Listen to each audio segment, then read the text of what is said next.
جاگو اے اہل ایمان، روزے رکھو پڑھو قرآن، کر دو سب کو یہ اعلان، آ گیا ماہ رمضان۔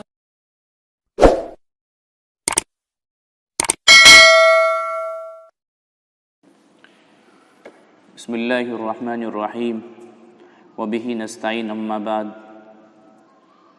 آج پارہ نمبر 15 کا خلاصہ عرض کرنا ہے۔ پارہ نمبر 15 اس پارے میں دو حصے ہیں۔ پہلا حصہ سورہ بنی اسرائیل کا مکمل حصہ ہے اور دوسرے سورہ کہف کا زیادہ تر حصہ اس پارے کے اندر موجود ہے۔ سورہ بنی اسرائیل میں 4 باتیں بیان کرنی ہیں۔ پہلی بات ہے کہ واقعہ معراج۔ اللہ تعالیٰ نے حضرت محمد الرسول اللہ صلی اللہ علیہ وسلم کو معراج جسمانی عطا فرمائی ہے۔ آپ کو جو معراج ہوئی ہے وہ جسمانی طور پر ہوئی ہے، جاگنے کی حالت میں ہوئی ہے۔ ہمارے آقا حضرت محمد الرسول اللہ صلی اللہ علیہ وسلم کو رات کے وقت مسجد حرام سے مسجد اقصی اور پھر وہاں سے آسمانوں پر لے جایا گیا۔ اسی طرح بنی اسرائیل کا فتنہ اور فساد کا واقعہ بتایا کہ بنی اسرائیل کو پہلے سے بتا دیا گیا تھا کہ تم لوگ 2 مرتبہ زمین میں فساد مچاؤ گے۔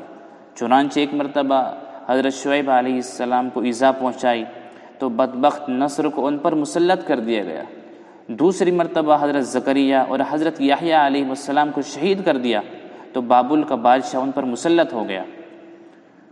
اسی طرح پھر اس میں آداب اور اخلاق کا تذکرہ فرمایا ہے کہ اللہ تعالیٰ کے سوا کسی کی عبادت نہ کرو، والدین کے ساتھ بھلائی کا معاملہ کرو، ان کی خدمت کرو، رشتہ داروں، مسکینوں اور مسافروں کو ان کا حق ادا کرو، مال کو فضول خرچی میں نہ اڑاؤ، نہ بخل کرو اور نہ ہاتھ کو اتنا زیادہ کشادہ کرو کہ کل کو پچھتانا پڑے۔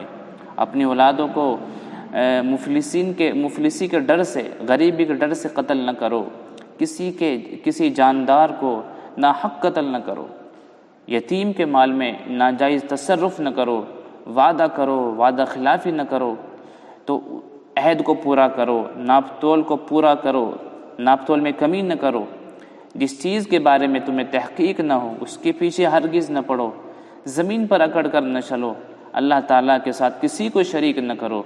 تو یہ آداب اور اخلاق کی باتیں بیان کی گئی ہیں۔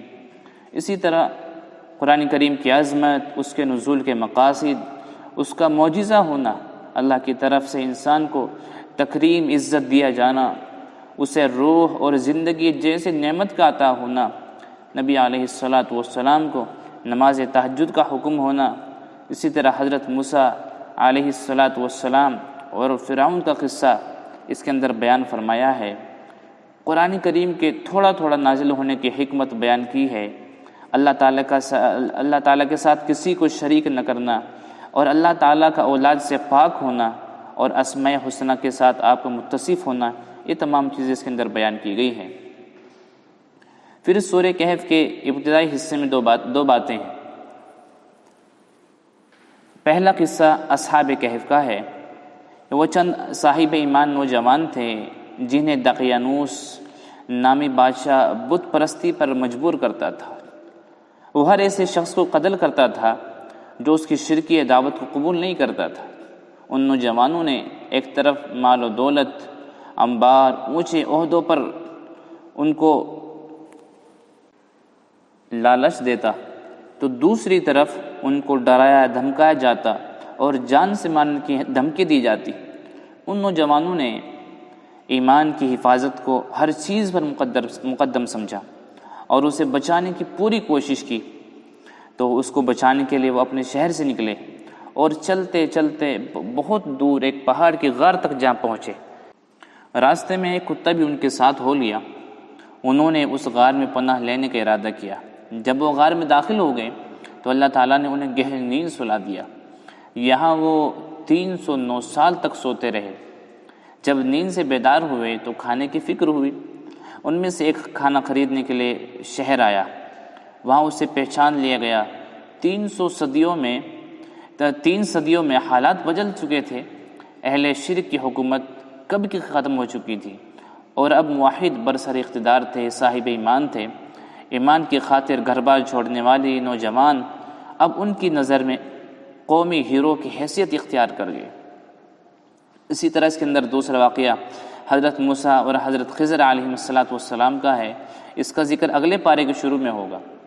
یہاں دو مثالیں بیان کی گئی ہیں۔ پہلی مثال تو کہ دو شخص تھے، ایک کے باغات تھے اور دوسرا غریب تھا۔ جس کے باغات تھے وہ اکڑتا تھا، غریب نے اس سے کہا کہ اکڑ مت، ماشاء اللہ کہا کر، اللہ کا شکر ادا کیا کر۔ وہ نہ مانا، اللہ کا عذاب آیا اور اس کے باغات جل گئے، پھر وہ شرمندہ ہوا۔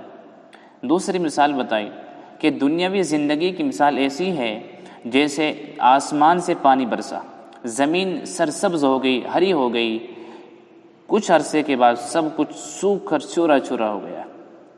اللہ تعالی ہمیں قرآن کریم سے واضح اور نصائی جو اللہ تعالیٰ نے بیان فرمائی ہیں ان پر عمل کرنے کی توفیق عطا فرمائیں، والدین کی خدمت کرنے کی توفیق عطا فرمائیں۔ وآخر دعوانا الحمدللہ۔